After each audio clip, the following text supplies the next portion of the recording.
Hey guys, and welcome back to this channel. In this video I'll be showing you guys how you can create this in-depth frame on CapCut PC. So I'm just going to simply select the mask button. I'm going to select a heart shape. You don't have to select it, but I'm just going to select this heart shape and I'm just going to put it at the center.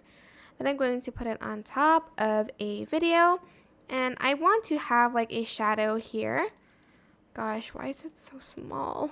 Need to make the video longer.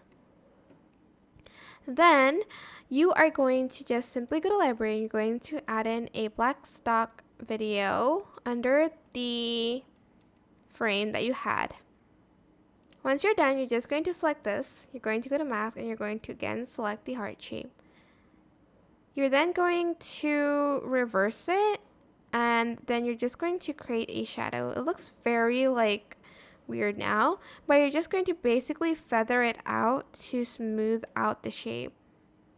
And you're just going to adjust it to your video like so to create this shadow. Oops.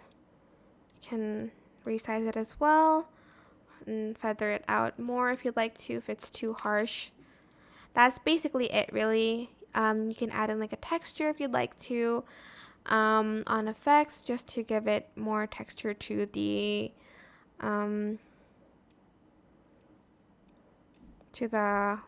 mask. You can select both, right click, create compound clip to do that. But yeah, that is basically it. I hope this tutorial was helpful for you guys. Don't forget to like, comment, share, and also subscribe to this channel if you haven't done that already. If you have any questions, just leave it in the comment section down below and I'll try my best to answer them all for you guys. Thank you so much for watching. Bye!